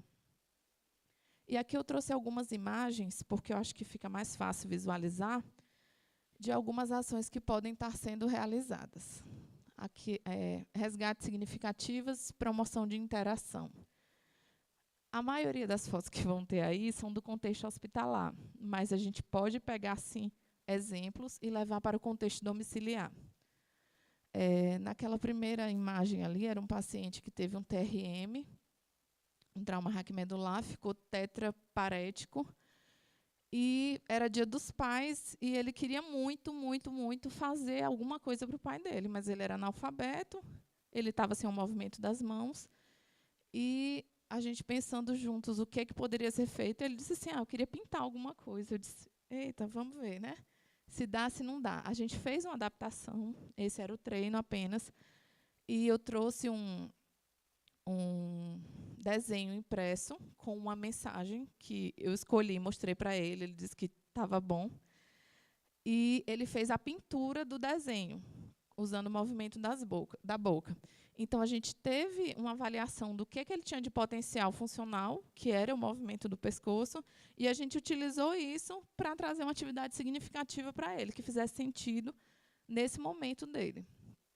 Aqui também era uma outra paciente com essa mesma situação, e aqui ela já não tinha independência funcional suficiente para fazer atividade sozinha, e ela precisava de um auxílio, de um engrossador e de auxílio do terapeuta, mas a atividade foi realizada. Aqui é um grupo de apoio ao familiar, que acontece no Hospital Universitário, mas que ele pode ser, sim, estendido para espaços de cuidados domiciliares, onde a gente pode realizar esses atendimentos com grupo da mesma família, com o objetivo de informar algumas coisas relativas ao cuidado ou de promover esse espaço de cuidado. Nesse dia, a gente fez um espaço com música e massagem para os familiares de pacientes internados em UTI, e que podem ser realizados também cuidados domiciliares. Aqui, a gente tem atividades significativas e promoção de interação. E aqui era uma atividade significativa para esse senhor aqui. Essa aqui foi uma paciente que a gente teve internada lá na UTI, e era 60 anos de casamento deles dois. E ela já não respondia mais, mas tinha o desejo dele de comemorar, porque todo ano tinha bolo. E nesse ano ela estava internada. Ela veio a óbito, essa paciente. Mas a equipe realizou, porque isso também é cuidar do familiar, isso também é cuidado. Pode passar. Independência e autonomia. Aqui são algumas adaptações para atividades de vida diária, que podem ser realizadas no domicílio, para maximizar essa função. Aqui é uma técnica de conservação de energia, onde a gente pode estar orientando alguma atividade de vida diária ser realizada de maneira a gastar menos energia, ao paciente cansar menos e poder desempenhar outras atividades durante o dia. E aqui são orientações que a gente pode dar para esse cuidador quanto à disposição. Disposição de mobiliário, barras de apoio para uso do banheiro, se o paciente não usar o banheiro. Disposição de mobiliário no quarto também, de modo a facilitar o cuidado. E a autonomia, é o que eu falei anteriormente, é proporcionar esse espaço para o paciente dizer eu quero e para o paciente dizer eu não quero. E aí vem junto com a comunicação, criação e expressão. Aqui é uma prancha de comunicação alternativa utilizada para pacientes que não têm a possibilidade de ter a fala. É um desafio nessa região, pelo nível de escolaridade dos pacientes e também pelo nível até de alerta, de interação, nível cognitivo dos pacientes. Aqui é uma atividade que foi realizada por um serviço de terapia ocupacional domiciliar, que é como se fosse uma atividade de despedida. A familiar disse que queria fazer um álbum de família para deixar para os seus familiares, junto com uma mensagem, com essa flor, para que cada vez que eles vissem, eles lembrassem dela. E isso é criação e expressão. E isso é possibilitar que ele feche ciclos. Se a gente soubesse que a gente fosse morrer mais tarde, o que provavelmente a gente queria fazer? Provavelmente a gente ia querer dizer alguma coisa para alguém, né? A gente ia querer fazer alguma coisa se desse tempo. Mas se a gente tem esse espaço de conversar sobre morte, de conversar sobre cuidado, de planejar o futuro, a gente tem possibilidade de fazer atividades que expressem também os desejos. E aí, mais uma vez, vem o eu quero. É poder dar o espaço para ser dito esse eu quero. Outro recurso é a estimulação sensorial, que tem um potencial de maximizar o contato dessa pessoa, enriquecer esse conteúdo, esse repertório de cognição, ao mesmo tempo de melhorar o nível de alerta desse paciente. A estimulação sensorial pode ser para isso, e ele pode resgatar memórias quando a gente escuta uma música. Ele pode trazer um conforto quando a gente recebe uma massagem. Então, ele não tem só um objetivo de melhora de função neurológica. O paciente não está respondendo, eu vou fazer uma estimulação sensorial para ele acordar. Também tem esse objetivo, mas tem o objetivo também de trazer bem-estar, conforto e relaxamento. Conforto físico e controle de sintomas, aí a gente vem com as adaptações, as órteses. Aqui era um caso de fratura patológica que não ia ser abordada em relação à ortopedia, mas foi feita aqui uma tala de termoplástico envolta em algodão ortopédico, só para o paciente sentir um conforto maior com essa adaptação. Então, não tinha o objetivo de cicatrizar e fazer um calo ósseo, tinha o objetivo de proteger e dar conforto ao paciente. Aqui é uma órtese suropodálica, confeccionada em material de baixo custo, que é o gesso, né? E aqui, essa outra perna aqui, o paciente está com o pé caído. Aqui, esse posicionamento, ele promove conforto, ele diminui a dor. Até a impressão visual que a gente tem, e isso é importante para a família, é outra. Imagina você chegar e ver seu paciente assim, seu familiar assim. Então, fora os benefícios que tem ao paciente, também, eu lembro de uma fala de doutora Kátia, que fala que até para caber no caixão, ele tem que estar com o pé ajeitado. Então, realmente é algo importante. O uso de coxins e rolos, como eu falei anteriormente, para posicionar, reduzir edema, diminuir dor. E apoio e orientação ao familiar e cuidador, que é algo extremamente importante também, e eu trouxe nessas duas fotos para ilustrar. Bom, gente, para considerar aqui, finalizar, a gente falou hoje, nessa tarde, sobre várias coisas, né? A gente falou de diagnóstico, a gente falou de... mostrou um bocado de gráfico, né? Um monte de coisa assim que a gente ficou pensativo. E viu que ele tem um diagnóstico, às vezes ele intercorre, ele vai para o internamento, ele vai, às vezes, para o ambulatório, até ir para casa. E aí a gente pensa assim, o morrer, a gente pensar sobre o morrer, é mais importante do que a gente pensar sobre a morte. Porque quando chega na morte, acabou. Para alguns, a vida continua após a morte, mas essa vida física acabou. E aí, se a gente for dizer, vai morrer e se desesperar com isso, às vezes a gente perde o foco que o morrer está acontecendo. A pessoa está morrendo dia a dia, a gente está morrendo dia a dia. Então, a gente precisa voltar o nosso cuidado para a pessoa, porque essa pessoa ela é mais importante do que o morrer. E o morrer ele é mais importante do que a morte. E, para isso, a equipe interdisciplinar ela é de fundamental importância. Eu trouxe essa frase que eu adoro, assim, que é: o sofrimento só é intolerável quando ninguém cuida. Porque é a proposta dos cuidados paliativos, é realmente essa. É a proposta dos cuidados interdisciplinares. E eu espero que a discussão que hoje tenha sido uma sementinha assim, na cabeça de cada um, que já tenha ouvido falar ou que nunca tenha ouvido falar, para tentar se aprofundar, para procurar material, porque é o nosso futuro, é o futuro da saúde no Brasil, e a gente precisa de profissionais capacitados para lidar com esse tipo de situação. Muito obrigada. Aqui está meu e-mail.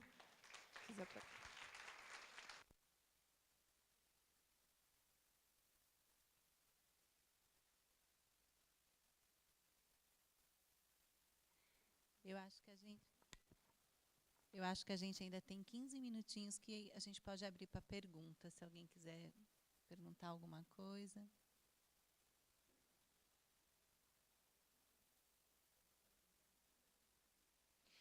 Eu quero comentar uma coisa, que ao longo da minha jornada em cuidados paliativos eu tenho muitas pérolas, e eu tinha me esquecido dessa do PEC para caber dentro do caixão. Mas eu sempre comento que todos nós tivemos um grande paliativista, desde pequenininho, dentro de casa, né? Que é a mãe da gente, para alguns a avó. Então, quando a gente cai, que rala, que está doendo, que está ardendo, aquela sopradinha, aquele beijinho, tem poder de aliviar a dor de verdade. Todo mundo sabe disso, quem já teve um acidente em casa, que chamou maninha ou voinha, e que foi acolhido, e que, oh, coitadinho, aquela sopradinha. Então, cuidados paliativos tem muito disso. A gente vai usar da criatividade no acolhimento dessa família, e às vezes, essa família só precisa ser escutada, né? Ela só precisa, e não é só a família, o paciente também precisa ser escutado, sem pré-julgamentos. Eu tive uma paciente que eu acompanhava com tumor de mama no ambulatório de cuidados paliativos do Hospital IMIP, e ela tinha um tumor de mama gigantesco, ulcerado, mal cheiroso, né? E, para a gente, o aspecto visual, enquanto equipe, para a gente, o aspecto visual era muito ruim. E, para ela, não, né? Então, assim, o cheiro, para a gente, era um incômodo danado. Para ela, não. Ela só queria saber quem é que ia ficar com o filho dela. A ansiedade dela era quem ia cuidar do filho depois que ela fosse embora. Então, a gente precisa se desvestir dos nossos pré-concebimentos, né? Porque a família vai trazer muito disso para a gente, olha, vai nos surpreender. Às vezes a gente acha que o nosso foco é o mesmo foco do humano, e não é. Então, é só lembrar aí do que a avó da gente fazia, soprando. E a gente sabe hoje que enche de bactéria, né? Mas tudo bem.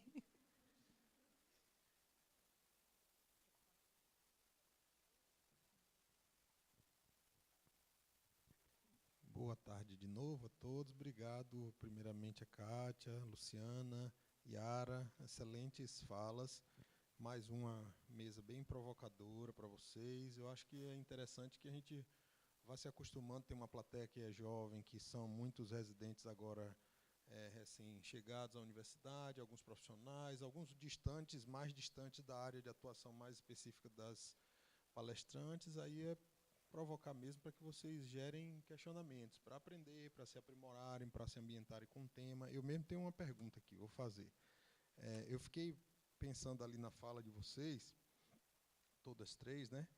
E é muito amplo o tema, né? Às vezes a gente o subestima, como a Kátia colocou no início lá, eu nunca tinha visto algo assim graficamente colocado, ou mais formalmente colocado, sistemático, sei lá, alguma coisa nesse sentido, mas apresenta ali, é o mesmo painel que Yara apresentou no final. O cuidado paliativo não só aparece quando a coisa está mais, sei lá, no final do caminho do que no início. Mas não, aparece um painel de fundo sobre vários aspectos, desde o primeiro acompanhamento do indivíduo ali, ou de algum acompanhamento do indivíduo ali. E pensando nisso, a gente tem um envolvimento de bastante gente, como vocês também falaram. Aí eu queria saber assim, a noção de vocês do quanto a gente está, né? Eu sei que o país, de uma maneira geral, está naquele posicionamento, dentro de uma classificação, mas o quanto a gente caminha, se ainda está iniciando, as coisas estão iniciando, principalmente no hospital, né? As duas mais palestrantes do hospital, Yara e Kátia, e Luciana, como a gente vai se integrando isso na academia, trazendo um pouco do colegiado, dos estudantes, para essa vivência que já está semeada no hospital, para que a gente agregue valor a isso. Eita. Veja só. Eu queria perguntar para vocês, quantos de vocês têm filhos? Podem levantar a mão, quem tem filho? Ok. Quantos de vocês têm tutores para os filhos de vocês, se vocês faltarem? Então, é mais ou menos isso, Ricardo. A gente vive como se não tivesse a morte. E uma coisa que a gente sempre fala sobre a questão acadêmica é a inclusão do estudo da morte, mais ainda do que o cuidados paliativos, porque isso é uma consequência, mas a inclusão do estudo da morte. A gente precisa pensar a nossa finitude para poder... A morte precisa significar a nossa vida, né? Então, eu sempre digo, faço esse exemplo, porque a gente, o que mais quer é que os nossos filhos fiquem bem, né? Até acima da nossa o próprio bem-estar.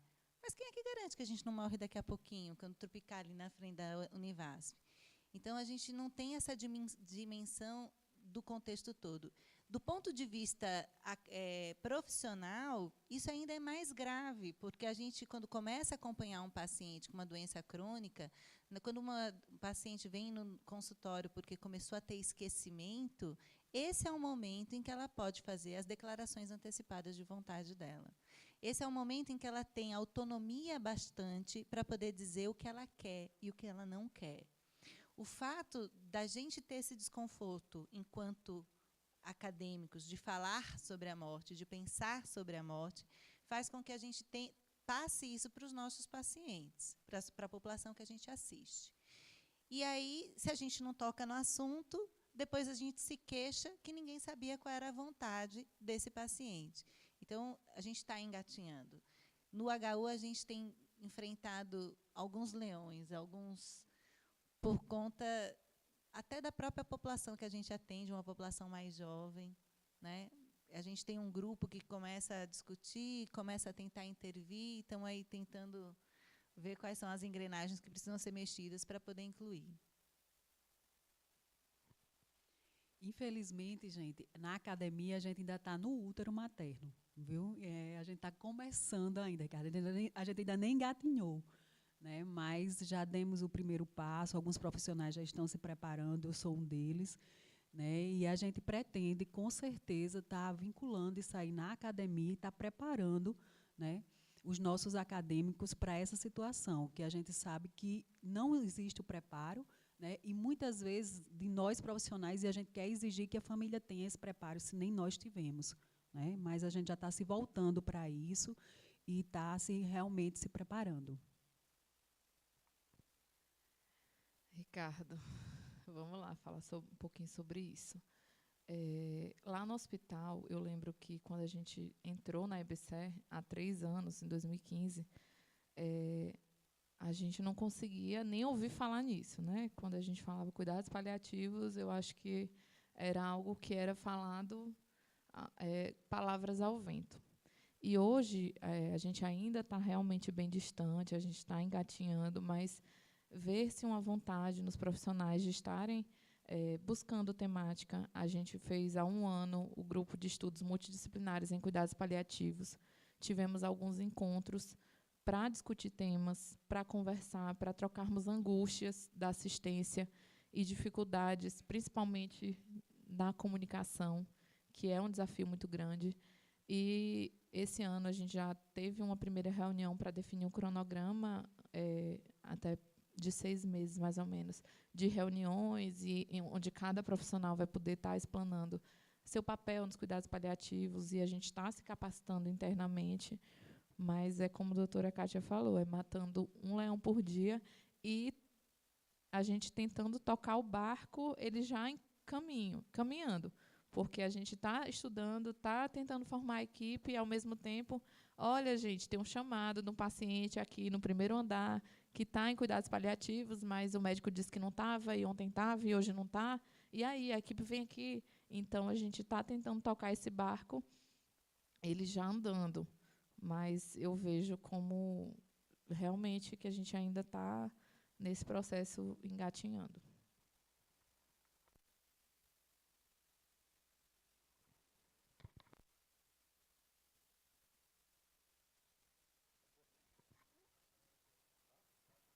Oi.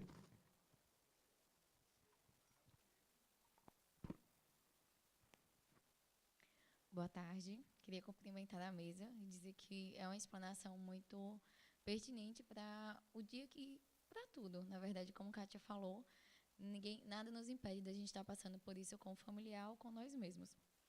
A minha pergunta seria em relação a toda a equipe, vamos pensar no âmbito hospitalar. Eu percebo que a formação de vocês é bastante, não é bastante, mas tem um ramo, digamos assim, voltada para a área do idoso, de cuidados paliativos, tem uma vivência. E como vocês percebem a equipe como um todo? Até porque vocês não têm como estar o tempo inteiro, digamos assim, nessa assistência. E os outros profissionais que muitas vezes estão inseridos no desconhecimento que vocês falaram, que muitas vezes estão tentando negar a própria morte, né, que está ali escancarada na morte do outro, e que não está disposto, nem sempre, a estar junto, pensando em cuidados paliativos da maneira mais digna como a gente consegue. Pensando muitas vezes como essa questão mesmo de terminalidade e de pouco investimento. Eu não me apresentei, mas meu nome é Ramessa, eu sou psicóloga e fui residente em intensivismo no HU. Eu ia dizer, já conheço. Veja só, a gente vive duas situações hoje que são perigosas. Uma delas é a negativa dos cuidados paliativos e a obstinação terapêutica, né? E eu acho que essa é bem evidente. E a outra, até foi bem comentado no último congresso, que é a palialilia, ou seja, todo mundo fala de paliação, mas ninguém faz paliação de maneira correta. E, eventualmente, a gente tem que resgatar pacientes colocados em cuidados paliativos, porque eles são erroneamente colocados em cuidados paliativos. Então, eu só quis fazer um paralelo, porque, assim, paliação não é desistir do paciente. Não é fácil fazer paliação. É muito mais difícil. Às vezes, é muito mais fácil você estar obstinadamente cuidando de um doente do que você estar cuidando de um paciente. Então, é muito complexo. Isso somado a toda uma formação que esses profissionais que estão indo ou para o seu nível formativo, profissionalizante, ou que já estão entrando na vida profissional, eles não foram formados para isso, né? Eu gosto muito, quando tem acadêmico lá na UTI, que você sabe disso, de botar esse acadêmico para dar notícia para um familiar. Tem coisa mais difícil do que você comunicar uma má notícia sem ter tido preparo? É uma coisa que, assim, é inaceitável que nós saiamos das nossas formações, o psicólogo um pouco menos, né? Mas, assim, que a gente saia da nossa formação sem ter tido preparo nenhum para dar uma má notícia. E eu estou chamando de má notícia, não só notícia de morte, mas, por exemplo, você dá uma notícia para uma menina de 14 anos que ela está grávida, né? Isso vai mudar toda a dimensão de vida dela e a gente não tem preparo. E aí é quando a gente vê o tanto que nós somos iatrogênicos, né? Porque você estava falando do seu familiar, eu recentemente tive um amigo internado no hospital, sendo conduzido por uma residente extremamente compassiva, né? Que ela tem essa qualidade de ser compassiva, mas com uma dificuldade na parte de comunicação muito grande.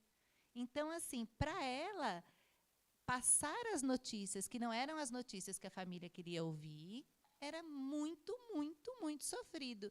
E ela fez uma coisa que a gente faz com muita frequência, abandona.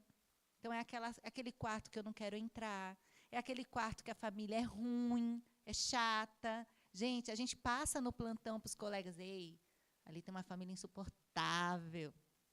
E, às vezes, essa família só está querendo as informações e o entendimento em que pé ele está. Então, assim, é aquilo que a gente volta a dizer. A gente precisa ter uma reformulação do currículo acadêmico. A gente precisa formar... O paliativista ele não se forma depois já na prática. Infelizmente, está acontecendo assim. A gente precisa voltar lá no começo. A gente precisa discutir com essa garotada morte, comunicação, para a gente ser menos iatrogênico.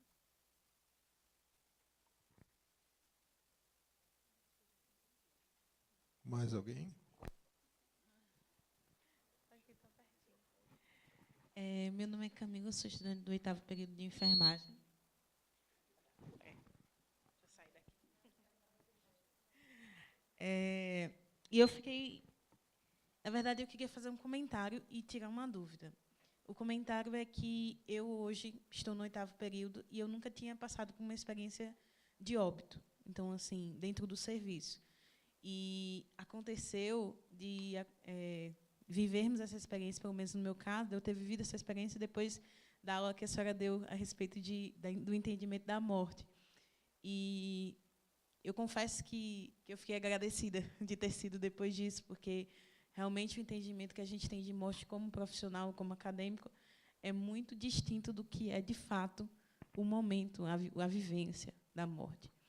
Então, assim, eu acho muito interessante essa discussão por conta disso, que a gente não tem preparo para perder alguém, independente de ser familiar ou de ser paciente que está sob seus cuidados. Como eu me interesso muito pela área de urgência, quando a senhora mencionou assim, o paciente que está em cuidado paliativo, e ele chega numa urgência com a agudização desse quadro, precisa ter um entendimento diferente. Eu queria entender como é que vai ser essa conduta, propriamente, desse paciente, que ele já está estabelecido num cuidado paliativo, que ele, por algum motivo, ele chega até a urgência.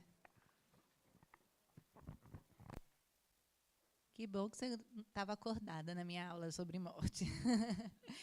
Veja, quando eu digo que o entendimento tem que ser diferenciado, é porque ele não pode ser como ele é hoje, né?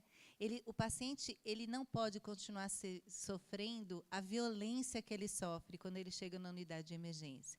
Se, por um lado, a gente entende que as nossas emergências são lotadas, sobrecarregadas, com profissionais que estão ali acima da sua capacidade, a gente também entende que essa família que estava cuidando de um paciente em casa, em cuidados paliativos, veio ao hospital porque não deu mais conta, né? Então, é essa visão que a gente tem que ter.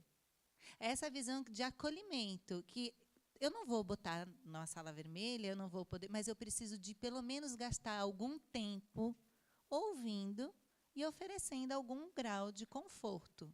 Mas é complicado, é muvuca. É muvuca. Mas eu preciso pensar que, naquele momento, como é que tu quer ser lembrado? Tu quer ser lembrado como alguém que, com uma palavra, deu um conforto? Ou você quer ser lembrado como alguém que disse assim, cara, tu não sabe que teu pai está morrendo? Não é para ele vir para a urgência, não. Entendeu? Então, é mais ou menos isso. Quando a gente fala em linha de cuidado, em política pública de atendimento ao cuidados paliativos, a gente está dizendo isso. Esse paciente, quando ele sai de casa, ele tem que sair debaixo do braço de alguém, o prontuário dele, e ali as metas de terapêutica para ele, certo? Quais são as metas? Esse paciente ainda tem performance para algum grau de intervenção, ou ele não tem? Porque, às vezes, ele vai sair de casa porque ele está morrendo, e ele está morrendo de falta de ar. Tu tem pai? Aguenta ver ele morrer caçando ar? Entendeu? Então, assim, a nossa estrutura atual, ela é uma estrutura que manter esse paciente para a morte em domicílio é muito difícil. A gente não consegue, nem sempre, sedar, a não ser que seja na rede privada, nos atendimentos privados. O paciente do SUS, nem sempre ele dá conta. Eu me lembro de um caso... eu vou falar bem rapidinho, mas assim, eu me lembro de um caso de uma paciente que era nossa do serviço, que tinha um tumor cerebral, e que, não nesse hospital, em outro, mas que a família era muito esclarecida do prognóstico. Mas, quando ela entrou em agonia respiratória, a família não deu conta e levou para o hospital. Mas ela levou para o hospital dizendo, a gente não quer que entube. Mas essa paciente foi entubada, porque o médico disse, mas se você veio para a emergência... porque você quer que ele seja entubado. E a gente estubou em ambiente de terapia intensiva, colocou a família do lado, sedou a dispneia para que ela vivesse essa terminalidade. Porque não é fácil. A gente sabe que está morrendo, a gente sabe que não tem mais jeito, mas a gente está vendo ali e está achando que está sofrendo. E a gente quer o melhor. A gente quer que ela morra com dignidade. Por isso que busca a emergência. Por isso eu disse o olhar diferenciado.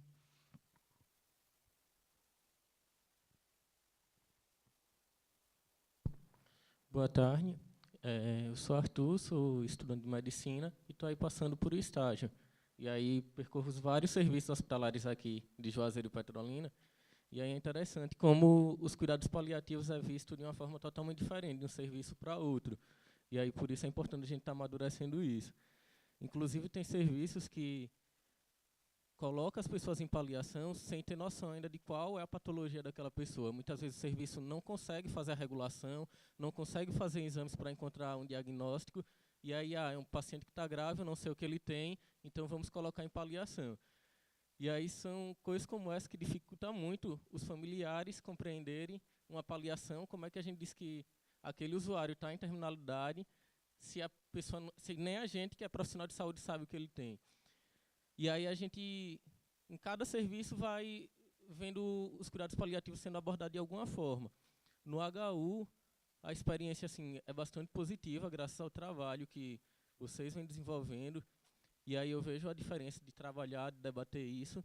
Mas aí, assim, as pessoas que eu vi, que eu atendi por algum período em paliação, eram geralmente daqui de Juazeiro, em Petrolina. Então, quando a gente pensava em dar alta, que já tinha condições de ter alta, a gente tinha um suporte melhor para quando precisava de oxigênio em casa.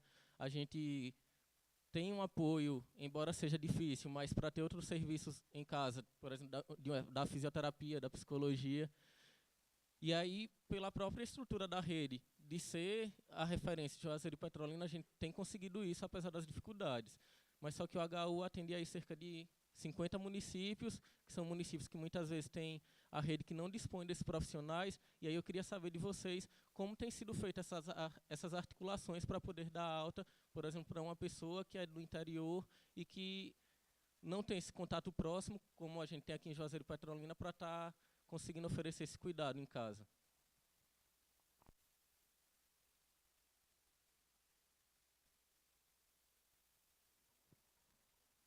Olha, não. Olha, Arthur, deixa eu lhe dizer. Às vezes a gente não consegue fazer nada. A resposta é essa. Às vezes, entre o tempo... Porque, como você chegou no começo da nossa apresentação, assim, só para entender, quando tem um paciente em cuidados paliativos em algum setor do hospital, qualquer membro da nossa equipe pode disparar o pedido de avaliação. E aí, é feito primeiro, no nosso protocolo, a assistente social faz o primeiro atendimento, e depois a nutricionista, e aí depois qualquer outro especialista, até chegar no médico.